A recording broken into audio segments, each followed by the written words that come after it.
We are actually here for like a specific purpose tonight. I'm going to teach you guys how to animate. Not like in-depth animation, because if you didn't know this, I am learning to animate myself. I went to school for 3D animation and I sucked butt cheeks at it. That aside though, I do love animation and I've always wanted to animate. After avoiding animation for the longest time, I finally was like, you know what? I don't want to pay money to have someone do my emotes and assets for me. I'm too picky. I want to do it myself. So even if they're bad, and even if I have to redo them like 6 times, at the very least, it will be done by me. So I will have them done the way I want them done. And in doing so, I learned how to animate. I wasn't scared. I wasn't perfectionist about it. I was kind of just like, you know what?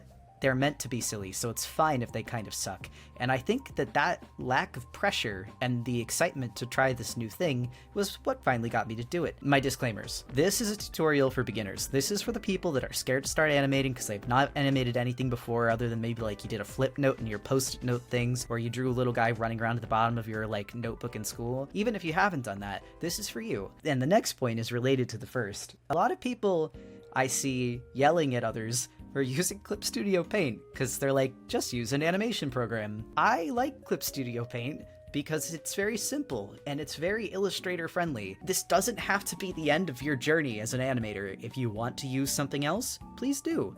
But this is just for everyone that's starting out and uses Clip Studio Paint too. So the last bullet is pretty straightforward. I am a beginner. I am aware many of you are probably also beginners, and if you're not, please be nice. It's not hard. We all start art somewhere. I hate to say it, but you don't become a professional by just being born one. You become one by learning and trying new things. So when you're in Clip Studio Paint, you know how you have that little bar on the top of your screen that has like file, edit, animation, layer, select, view, filter, window, etc. The first thing that you're gonna go do is go to window and click down. After you click window, you're gonna go to timeline and it'll make your timeline pop up. When you do these two things, you then get to this screen. You have a timeline, and this is where all of our work for tonight is going to happen. After you have this timeline up, there's literally one more thing that you have to do. You just have to click this little button and make new timeline. For your first animation, I would suggest setting your frame rate to 24, because, you know, when you animate, you typically animate in 24 FPS, and your playback time to 24, because that will be the full second. Anything else you don't really need to worry about for right now, but those two things can trip you up when you're making animations for the first time, because you could be like, oh, why is my animation playing so slow? Well, it's probably because you're not animating in 24 FPS. You see these two numbers? These are the two you need to worry about. If those both say 24, you're fine. So when you animate, typically speaking, if you were going to do, say, like a bouncing ball, you have something called your keyframes, which are like the main frames of your movement. And currently, I'm drawing these all on the same layer, so let's actually be good and draw them on different layers. And we're gonna start with the humble bouncing ball, because this is the easiest thing to show and draw for me right as you guys are starting off. So as you can see, as I make new layers, all I'm doing is in my little layers bar, I am clicking new layer. Those layers are showing up in my timeline down here. Now that is drawn, the animation is very simple.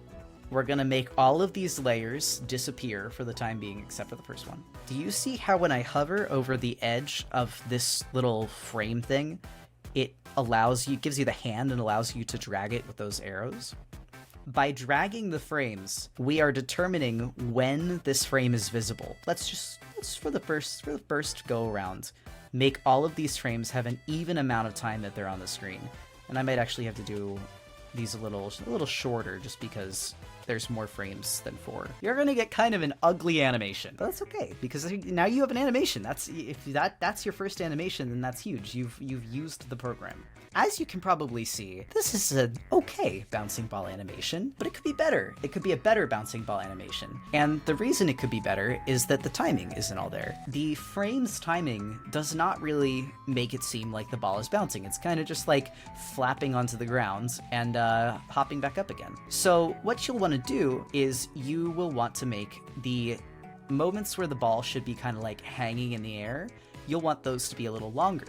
And the moments where it should be smacking down onto the ground, you'll want to make those a little shorter. So those are going to be the frames in the middle. Now keep in mind, we haven't changed the art for this at all. We have just moved around the frames. But when we play back the animation again, it's a little better. I would say the only thing that maybe I could do better with this is that the arc of my bounce is a little flat. So that might come in the form of doing a little more art. If you did like a ball here, you could even do it like right there, and it would probably do well. Yeah, because right now it's like it's like beelining, and then you could even do another one like right at the end here, just as it goes off. Yeah, already we're looking a little better, right? It's not the best, but it's not the worst. The reason I show all of this off is because I want you to get familiar with the layout of a timeline, and that when you make animations, these little frames here, when you drag them, you are determining when that frame is visible. If you want to see what something looks like without a frame in it, but you don't want to delete that frame, you can hide the frame with a little eyeball. So this is what we're going to be animating tonight, and I'm going to show you how to group layers together to make animation easier. Because if you want to animate anything than just a simple sketch animation or a black and white animation, you're probably going to want color. And most people do not color on the same layer that they do their line art. For this, there's going to be some layers, because it'll be a little easier to move stuff around than it will be to like completely draw all on the same layer. I want to show you something awesome. In Clip Studio Paint, you can make frames visible, but you can also make folders visible. By that I mean, if you drag this folder around, you can make the frames and folders visible or invisible by just dragging the place where the folder will appear. What's nice about this is, let's say you draw one frame, but you don't time any parts of the frame. We're gonna do that right now. We're gonna go to frame 1, the first frame, and we're gonna draw all of the parts of frame 1, but we're not gonna time any of the parts. We're gonna keep them all as separate layers.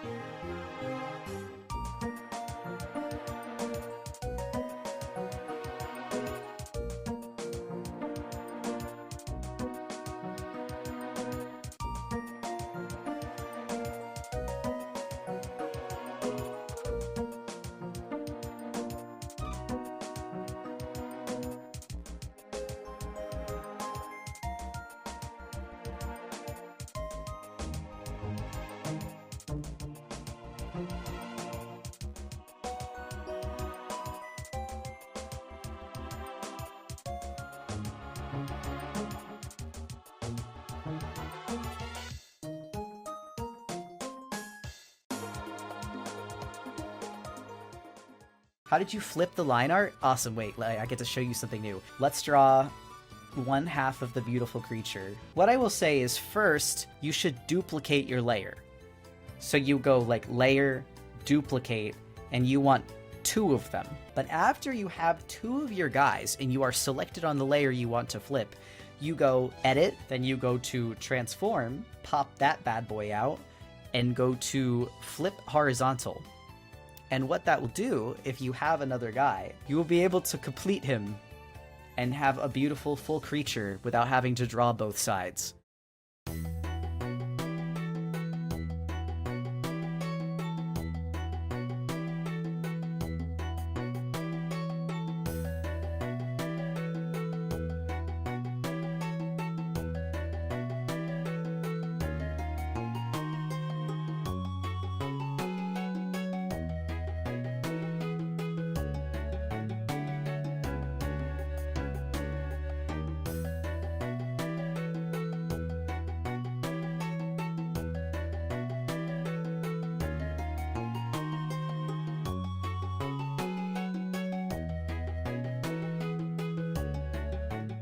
Now, I'm going to layer it so that the paw color layers are in between Critter in the background and the paws themselves. My reason for doing that is so that I don't have to erase any of the line art that I have for Critter. I just have to fill in the colors, and then I can move those as collected objects. Now that this frame is done, there's an important next step we must take. As you can see, on this timeline, we have all of these little individual layers that are all part of this frame, which is frame 1. So you may be wondering, oh, this seems so tedious. I now have to go back and edit every single one of these frames so they're on the right frame. Stop.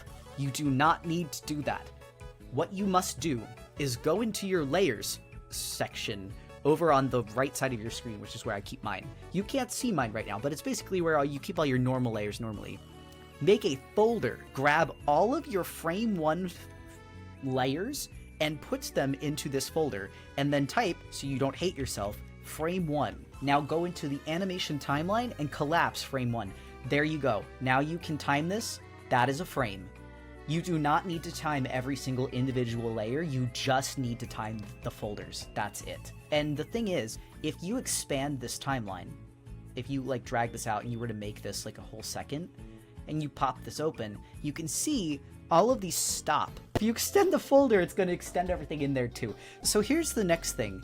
This animation is very simple. I'm going to merge together the objects. So the paws are 1 layer, and also so critter is 1 layer, like so all of like critter in the background is 1 layer. So I move critter around in 2 frames. And when I say in 2 frames, I mean every 2 frames critter in the background changes positions. It gives them this like shaking effect, whereas the paws move every single frame. Now, something important that I want you to see here, when I animate, there is not very much movement between these 2 frames, but you need that little tiny smear frame, or like that little tiny, like, not much movement frame. And the reason for that is because if you were to just have the 2 keyframes of the paws going up and down, that'd be good. Like it would tell you that something's happening, but the eye is not going to perceive it as movement. It's just going to perceive it as 2 frames. I don't know entirely why, but when you use 4 frames with 1 little itty bitty frame in between it, the eyeball sees that and goes, that is good. That is movement. And then you just do it again. And you move that.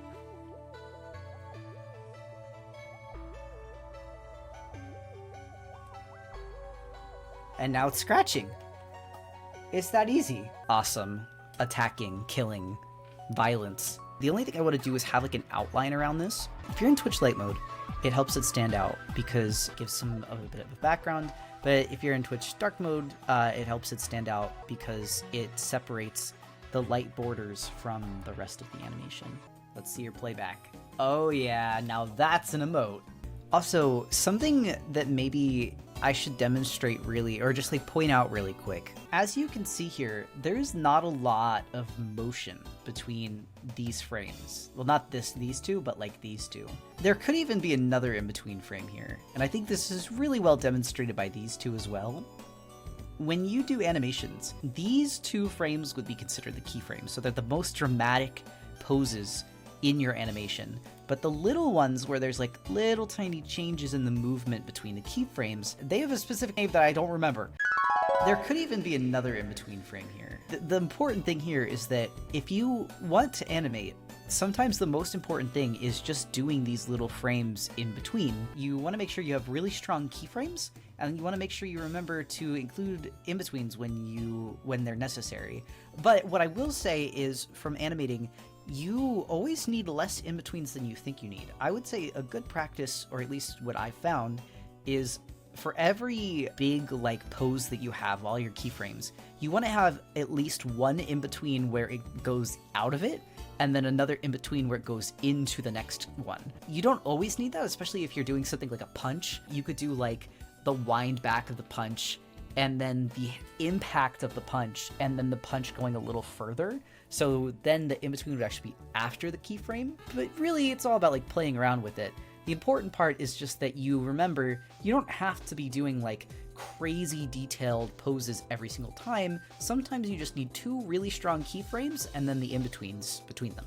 And that's it. That's how you make an animated emote.